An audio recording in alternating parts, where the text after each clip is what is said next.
जिस बात को कश्मीरी पंडित आज भी अपने दिल में लेकर भारत के विभिन्न कोनों में रहते हैं, लेकिन कश्मीर में नहीं रह पाए। जिस तरीके से उन्हें कश्मीर से बाहर निकाल दिया गया था और उसके बाद कभी कश्मीरी पंडितों की घर वापसी नहीं हो पाई। ये दर्द है, ये दुख है तमाम कश्मीरी पंडितों के दिल में। हम तमाम पिक्चर्स या मूवीज देखते हैं, कश्मीर फाइल्स बनी हैं इनके दर्द को लेकर, लेकिन आज का जो दिन है वो इतिहास का ऐसा दिन है जो कभी नहीं भूला जा सकता। और तमाम कश्मीरी पंडित आज दिल्ली के जंतर मंतर पर इस दिन को याद करते हुए बता रहे हैं कि किस तरीके की तकलीफें उन्होंने झेली हैं और इसके बावजूद भी सरकार की तरफ से उन्हें मिला तो क्या मिला। हम बात करना चाहेंगे कुछ लोगों से जो यहाँ पर मौजूद हैं। आपको पोस्टर्स में दिखाएंगे, सामने आप देख सकते हैं कि किस तरीके से जिन लोगों की हत्या की गई थी वो लोगों के पोस्टर इस वक्त यहाँ रखे हुए हैं, लगाए हुए हैं और यहाँ पर प्लाकार्ड्स लेकर जो कश्मीरी पंडित समुदाय के लोग हैं वो यहाँ पर पहुंचे हैं और कह रहे हैं कि hang the killers of genocide और do not test our patience. तो इसी बात पर तमाम लोगों से बातचीत हम कश्मीरी समिति दिल्ली से करेंगे इस वक्त और पूछेंगे उनको कि क्या उनकी मांगे हैं। सर, अपना नाम बताइए। कमल चौधरी।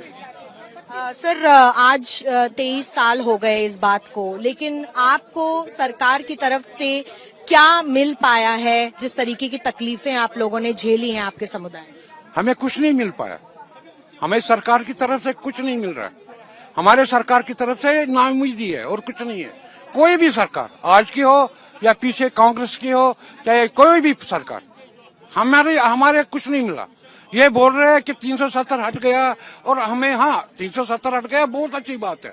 उसे सिर्फ एक चीज हुआ कि कश्मीर को उन्होंने इंटीग्रेट किया इंडिया के साथ, that was a good move. लेकिन उसके बाद क्या हुआ? उसके बाद तो वही टारगेटेड किलिंग हो गई। हमें समझा के थक गए हम कि ये एक इस्लामिक जहाद है जिसको हमें समझना पड़ेगा, क्योंकि ये पिछले 33 साल से नहीं, ये पिछले 700 साल से चल रहा है।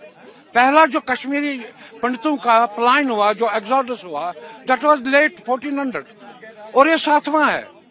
जो अब इतने सालों बाद भी, क्योंकि सरकार लगातार इस मुद्दे को उठाती भी रही है, लेकिन कश्मीरी पंडितों में अभी भी किस बात को लेकर आक्रोश है, गुस्सा है? हमारे साथ कोई नाइंसाफी हुई, इंसाफी नहीं मिल रहा है। आप देख लीजिए हमारी जुडिशरी को, मैं आपको 3 चीजें बताऊंगा। हमारी जुडिशरी को लीजिए, जो ही हमने पेटिशन डाल दिए हमारे पेटिशन को रिजेक्ट किया गया। और ये एक ऐसी बात हो गई जैसे हम इस देश के सिटीजन ही नहीं है। एक टेररिस्ट के लिए दरवाजा ओपन हो जाता है कोर्ट का आधी रात में, और हमारे जस्टिस देने के लिए हमको बोला गया इसको बहुत टाइम हो गया। ये नाउम्मीदी की है, ये इनजस्टिस है। हम इसको ये नहीं कहेंगे, ये इनजस्टिस ही है ना। आपको अगर हम बताएंगे कि हमारे साथ क्या क्या हुआ है, उन्होंने उस वक्त सारे मस्जिदों में एक टाइम पर नारे लगाए, कश्मीरी पंडितों यहाँ से भाग जाओ और अपनी जो औरतें यहाँ छोड़ दो। आप यहाँ मरो या यहाँ से भाग जाओ। ये किसने किया? तो इस्लामिक जहाद था, वो निजाम मुस्तफा की बात कर रहे हैं। हम वो लोग थे जो भारत माता की जय उस वक्त भी बोल रहे थे, और हमें अपने देश में एक्साइल कम्युनिटी, और वो स्टेटस भी एक्साइल कम्युनिटी हमें बोला जा रहा है माइग्रेंट। हम माइग्रेंट नहीं है, हम किसी जॉब के लिए वहां से नहीं भागे, हम किसी अपने लिए नहीं भागे, वो हमें भगाया गया। और अगर हमें भगाया गया तो हमें वापस जाना है, हमें इंसाफ दे दो, ये हमारी। बिल्कुल, और लगातार यही मांग लेकर लोग आगे बढ़ रहे हैं। और भी लोगों से बात करना चाहेंगे हम और पूछना चाहेंगे कि किस तरीके से वो अपना दर्द अभी भी बयान करना चाह रहे हैं। सर, आप बताइए कि कितने साल हो गए आपको कश्मीर गए, आप कहाँ रहते थे और क्या आपकी मांग यही है अभी भी कि आपको कश्मीर में वापस जगह मिलनी चाहिए? नहीं, हमारी जो डिमांड है बेसिकली, कश्मीर तो हमने छोड़ा नहीं है। कश्मीर में मेरे रूट्स हैं, मेरा बर्थ प्लेस है, मेरी मदरलैंड है, बट जो कश्मीर में इस्लामिक टेररिज्म के का मैं शिकार हुआ हूँ। हमें अपने रूट से निकाला गया आज से 33 साल पहले, लेकिन हमारी एक ही डिमांड है, अभी भी डिमांड, हमें उम्मीद इसी गवर्नमेंट से है कि ये शायद हमारा सॉर्ट आउट करेंगे। हम इनको कह रहे कश्मीर में अगर हमें सेटल करना है हम अपनी शर्तों पे जाएंगे, हम उनके शर्तों पे नहीं जाएंगे। हम मतलब बेसिकली हमने एक डिमांड दी रखी है कि हमारे एक सेपरेट वहाँ पे होमलैंड एक होना चाहिए, और हम जहाँ पे हम रहेंगे हम तो कश्मीर में ही रहना है, जहाँ हम टेम्परेरी है। 33 साल से हम यहाँ पे जो है टेम्परेरी है अभी भी।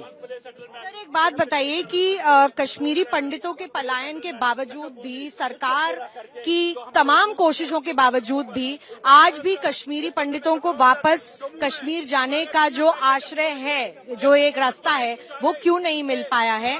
तमाम पिक्चर बनती है, कश्मीर फाइल्स बनती है, विवेक अग्निहोत्री बड़ी बड़ी बातें करते हैं, लेकिन क्या उन सब से धरातल पर कुछ हो पाया है? कश्मीरी पंडितों का दर्द कम हो पाया? मुझे अफसोस के साथ कहना पड़ रहा है, आज 33 वर्ष में आज तक कुछ नहीं हुआ कश्मीरी पंडितों के लिए। जो दर्द आज 33 साल पहले था वो आज भी हमारे सीनों में दफन है, और कोई भी काम कश्मीरी पंडितों के लिए नहीं हुआ है। सिर्फ एक वहां पर बॉन्डेड लेबर्स, वहां पर जो पैकेज एम्प्लॉइज में वहां पर रखे गए, उनको टारगेट किलिंग। आज वो पिछले कई महीनों से धरना पे बैठे हैं कि वहां पर स्थिति सही नहीं है, स्थिति सही नहीं है, हमें वापस ले आओ, वापस ले आओ। और हमारी वहां पर सरकार उनको सुरक्षा मुहैया नहीं कर रहा है। और हमारे लिए ये अफसोस की बात है, पिछले 8 साल से हमें पूर्ण विश्वास था कि मोदी गवर्नमेंट हमारे को न्याय देगी, और वो न्याय में विफल हो गए। आज तक कोई भी काम कश्मीरी पंडितों के लिए नहीं हुआ। अब चुनाव भी होने की बात हो रही है कश्मीर में, किस तरीके से देखते हैं आप अगर कश्मीर में चुनाव होंगे? मुझे लग रहा है कि हम चुनाव में भाग लेंगे, जरूर ले लेंगे, लेकिन किस लिए, कौन से? क्या हमने उग्रवाद को वहां पर फिर से हमने वहां पर उनके लिए वोट डालने हैं जो हमारे वहां पर रिप्रेजेंटेटिव नहीं? हम किस लिए वोट डालेंगे? हम उस जो डेमोक्रेसी में, जिस डेमोक्रेसी ने हमें वहां से निकाला, खदेड़ा, कहाँ है वहां पर डेमोक्रेसी? और डेमोक्रेसी वहां पर स्थापित करोगे, किस लिए कर रहे हो? किस लिए? वहां पर कोई माहौल ऐसा ही है जो पहले आज 33 साल पहले था। 90 में भी हिंदू को मारा जा रहा था, और आज 33 साल में भी हिंदू को मारा जा रहा है। वहां हमारे लिए कोई परिवर्तन नहीं हुआ। वहां पर कश्मीर ऐसा ही था जो पहले था। कश्मीर का डिस्प्यूट है, डिस्प्यूट रहेगा, और जब तक सरकार एक पूर्ण रूप से एक रोड मैप नहीं लाएगी तब तक इसका कोई सोल्यूशन नहीं है। एक सबसे बड़ी डिमांड है रिवर्सल ऑफ जेनोसाइड। जो हमारे के साथ जेनोसाइड हुआ है वो आज तक रिकॉग्नाइज नहीं किया गया है। कश्मीरी पंडितों का नरसंहार हुआ है ये, लेकिन वो आज तक किसी भी सरकार ने उसको रिकॉग्नाइज नहीं किया है। हमारी वो भी एक मेन डिमांड है कि हमारा जो जेनोसाइड है उसको रिकॉग्नाइज किया जाए। और इसी तरीके का जो दर्द है ये सारे जो कश्मीरी समुदाय के लोग हैं यहाँ पर लेकर आए हैं। आपको बता दें कि कश्मीरियों का नरसंहार जो है वो रिकॉग्नाइज नहीं किया गया, ये एक मुद्दा है। इन्हें पर्सन्स ऑफ एग्जाइल भी रिकॉग्नाइज नहीं किया गया, ये दूसरा मुद्दा है। और सरकारें तमाम तरीके की बातें तो करती हैं, मूवी बनती है कश्मीर फाइल्स के नाम की, उसमें जो लोग हैं वो दिखाते हैं कि किस तरीके का जेनोसाइड हो रहा है, लेकिन लगातार कोशिश यही रहती है कि कहीं ना कहीं कश्मीरी पंडितों को कुछ तो सरकार की तरफ से राहत मिले, लेकिन ऐसा हो नहीं पाया है। और 23 साल इस बात के निकल गए, और 32 साल तक अब इस बात को हो गए हैं, आज ही का दिन। और देखिए किस तरीके से जंतर मंतर पर धरना देते हुए कश्मीरी पंडित यही कह रहे हैं कि हमें आज तक भी इंसाफ नहीं मिला, चाहे वो कोई भी सरकार थी। जो नरसंहार इनके साथ हुआ उसके बारे में अभी तक कोई भी राहत या घर जाने का एक जो जरिया है वो भी कश्मीरी पंडितों को, जो कश्मीर जिसको जन्नत कहा जाता है, वहां का नहीं मिल पाया है। अभिषेक सिंह के साथ नई दिल्ली से मिलन शर्मा, आज तक।